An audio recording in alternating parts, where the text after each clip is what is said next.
Welcome back. Hello if you're new here, and today I'm here to talk about dark fiction I've been reading recently. And when I prepared this video, I thought I was going to be ranting. I decided to pick up a very popular new release that has been very controversial, or at least has very polarizing reviews. And given the fact that I have panned this author's last two books, I thought that this was a great time to decide to read it, rant about it, and make a video. Well, something happened. I ended up actually liking the book, which might be the most controversial part of this entire video. And we need to discuss. Let's get started. All right, let's start with that book, and that is The Only One Left by Riley Sager. This is a super popular new release, but if you don't know the premise, it follows a woman who works as a caretaker for an elderly woman who is believed to be responsible for killing her own parents as well as her sibling. And in the process of all that, she becomes rather comatose and so stops responding to other people, and so she is taken care of. Now I believe she's in her 70s, and this young woman is taking care of her. Of course, she is intrigued by this woman's backstory and starts to try to figure things out. She finds a way to communicate with this older woman, and then slowly things are revealed and you start to guess and wonder if perhaps there is more going on. Now, this is what I was interested to pick up because of all the buzz around this book and the fact that it's gotten really polarizing reviews. I have mixed feelings about Riley Sager. I actually really liked Final Girls, which appears to be an unpopular opinion these days, and I've liked some of his other books as well, like Lock Every Door. However, his last two releases really missed the ball for me. So you have Survive the Night, which I thought was one of the worst poorly written books ever. I hated the twists and turns. They made me angry. And then we also had the book that came afterwards, which I think is The Woman Across the Lake, which was so forgettable that I can barely remember the name of it. But I decided to pick this one up for a few reasons. One being the fact that, again, I have read everything this author has put out, so I am curious to see what he's going to do next, even if it doesn't always work for me. And also, I'll admit, I'm a content creator. While I try not to do a lot of negative content on my channel, sometimes it's fun to rant, sometimes it's fun to be negative and kind of get caught up in the hype of something that has been very popular online. And so I decided to check it out, see what would happen, and hopefully get a good video out of it. Instead, I ended up getting immediately pulled into the story. I found the setup to be very engrossing. I was immediately pulled in. It reminded me ever so slightly of Alias Grace by Margaret Atwood. Certainly Riley Sager has nothing on Atwood in terms of prose. Hers are far more beautiful than his. But it had a similar setup where you have a woman who is being accused of something, and we as the reader are not in a perspective to actually see inside that person's head. Instead, we as the reader from the outside have to try to piece things together and try to draw our own conclusions as things are slowly revealed. I've seen other reviewers criticize this book that it does require some suspension of disbelief, and there definitely are a lot of coincidences to make this plot work. However, I would argue that if you look at the modern thriller genre, that you could make that same argument about nearly every single book I have read in the last few years. So while I think that that is true, I don't think it's anything different if you're not going to make that same criticism of other thrillers, because the genre typically requires a lot of suspension of disbelief. It tends to be really over-the-top premises done in a way to thrill and excite the reader, and you just have to go along with it, otherwise you are going to be lost from the start. So without giving away too much, I will say that I actually really enjoyed where this book went. I was pleasantly surprised and happy with kind of the twist and the final reveals of this book, and I thought that they actually worked within the story. They made sense, they fit for me, and I just had a good time with this book. So here I was ready to do this rant review for my channel, thinking that I'd get all this, camaraderie in the comments, and instead I'm kind of afraid to admit that I like this book because I know so many people who hated it. So without going into too much detail of spoilers, or at least leave some spoiler tags, I'd like to know, for those of you that hated this book, was it the twist and turn ending, or was it simply the pacing or something about it, or perhaps are you just predisposed to hate everything Riley Sager does at this point? But I'd love to know more, because usually when I have an unpopular opinion, it's because I dislike a book that everyone likes. It's very odd that I'm the one who likes a book that everyone else hates. So this is weird. I'm not used to this, but I'm always going to be honest in my reviews, and I'm not going to pretend that I hate something when I actually liked it, because I did. And speaking of books I liked, I also read An Evil Heart by Linda Castillo. This is book 15 in the Kate Burkholder series. I've gushed and talked about this series on my channel for years, and of course I'm going to keep this all spoiler free. This essentially is a companion series. So technically, yes, you can pick up this book if you want to start here, although there is a lot of character development that is established in the earlier story. So I think if you want to get the most out of this one, you would want to start back earlier on and at least read some of them so you have an idea of who the characters are. I talked about this series recently in my thriller audiobook recommendations, and I do stand by it. The audiobook narration is fantastic, but the books themselves are great. So these follow a detective, Kate Burkholder, who works in this small town that's by an Amish community. She was previously Amish herself and has kind of stepped away from that lifestyle and is now trying to make her way in life as a police officer. She has a great staff that work alongside her, as well as in this later book, she does have a love interest, which does play a heavy role in the story, which normally I would hate, but I fully admit, without saying this in a way that is truly negative, this has become a comfort series for me, so I don't feel entirely objective when I read and review it. If another series was as repetitive as this one was as simple, the characters and the plots and everything are not the deepest, most intricate work I've seen, so I feel like in another case I'd be a lot more critical.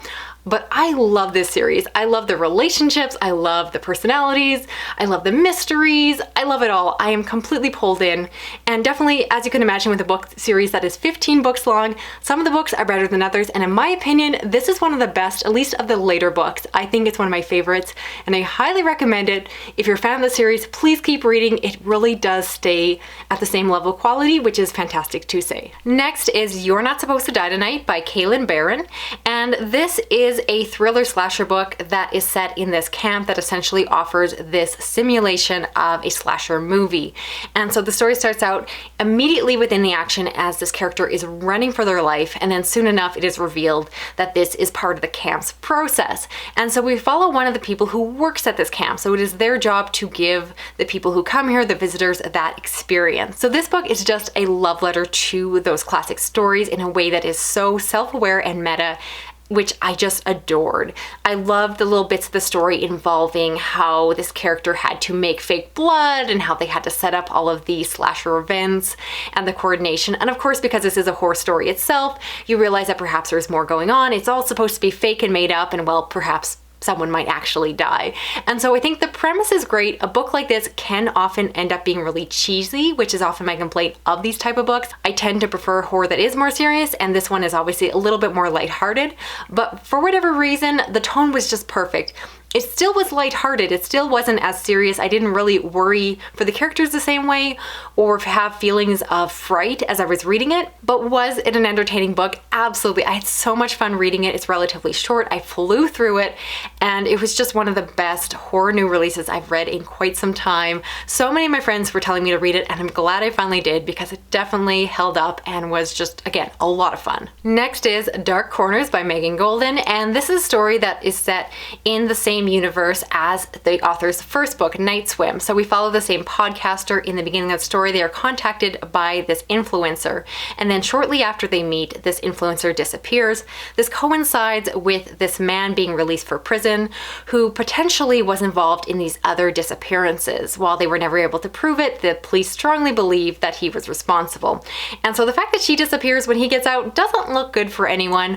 And so we follow the story from the perspective of the podcaster, who is trying to figure out what is all happening and track this influencer down, hopefully before they die. Now, this is just a thrilling, great story. I really had a good time with it. While I liked Night Swim, my perhaps criticism of it is the fact that it's one of those books that is labeled as being a thriller, but more so read like a contemporary that dealt with a lot of social commentary. And instead, this one is just following the traditional trope and setup of a thriller, which I think just made for a very entertaining read. You have this character and these twists and turns and all of that. I do recommend, if you can, do the audiobook version because of the fact that there is, again, little snippets of her podcast all throughout, which again, obviously works really nicely if you get to listen to it in that audio form. But overall, I enjoyed this one. I went in with medium expectations and they were completely met. I thought it was a solid 4 stars, and I definitely would read more by this author. So I personally recommend it. If you're looking for a fun thriller, this is one to check out. At the end of summer, all I want to do is binge thrillers, if you can't tell. Now let's switch to backlist titles, starting with Cop Town by Karin Slaughter. And this is a story that is set, I believe, in the 1970s in Atlanta, where we follow a young new detective, or police officer rather, who is starting on the job. You find out that the police force that she is working with is very sexist and her partner does not want her there. This is a book that explores a lot of really heavy issues in terms of racism and bigotry and all of that within the framework of a police force while they are trying to solve these murders. And so within the story, we get to see the ugly side of humanity and just the challenges of these individuals and what they're facing. So in terms of a story, compared to the other books I'm talking about, this one is less entertaining. it wasn't really fun. Instead, it was very uncomfortable in a good way. I think I like an author that makes me just feel very uneasy when I'm reading something, because I'm not used to reading things with such like bigoted language, all of that. And it's done very purposely, and it clearly is the character's voice, is not the author. And I was very much pulled into the story. But I will admit that I felt the book was a little too long, which is often what I say about this author's work, because they tend to write really long books.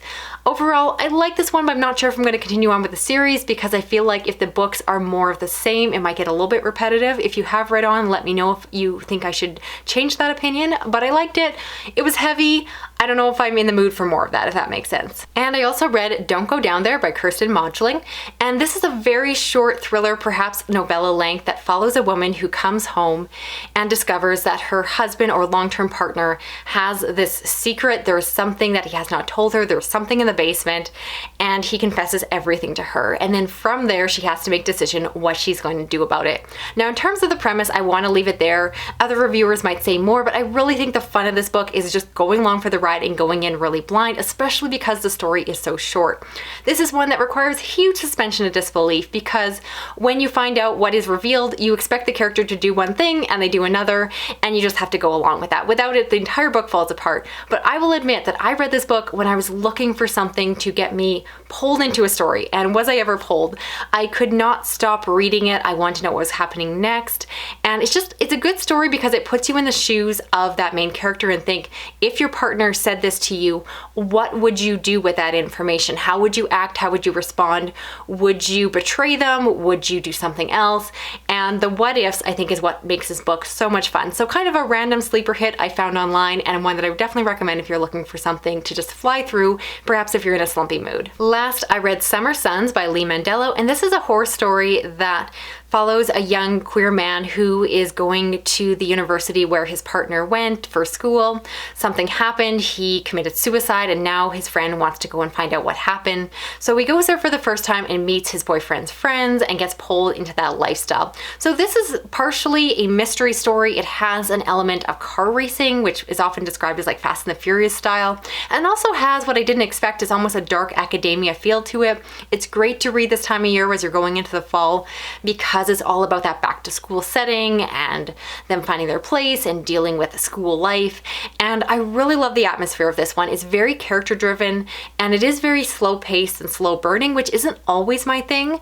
But in this case, I was very much pulled in. I just felt the character work was so good that I wanted to spend time with the characters. While there was this mystery going on, you almost just kind of meander around the school and you're talking to people as this young man. And again, normally I would be complaining about the narrative lacking drive, but instead I found myself just happy to stand still with the character. I loved, again, the setting, the atmosphere, everything worked for me. And it is really nice as a reader to just see my own taste kind of grow and change, because it's a book that I want to love. And I found myself just having a really good time with it. And I would recommend it, but obviously just keep in mind what it is. So again, if you're looking for a fast-paced thriller, this is not it. Instead, it has more of like a gothic, moody feel, which is again exactly what I want as this time of year, as everything's getting a little bit cooler, school's coming up and all that. I don't go to school anymore, but you know, I still like that back to school feeling. So if that sounds good, I hope you check it out. So that's it for this video here. I'd love to know of the books I talked about, which ones are you planning on checking out for yourself? And I would especially love to know your controversial or opposing opinions on the newest Riley Sager book. Again, keep it spoiler free, or at least add some spaces if you're gonna get spoilery in the comments there, so you don't spoil someone else who hasn't read it. But let me know about a book that perhaps you loved that everyone else hated. Tell me I'm not the only one who has these unpopular opinions. So if you're new here, I'd love for you to stick around and subscribe. I do read a lot of horror, thriller, science fiction, fantasy, and other dark things. If you want to help me out with this video, you can give me a thumbs up. You can drop a comment, even if it's just an emoji, like something to represent the end of summer or the beginning of the school year.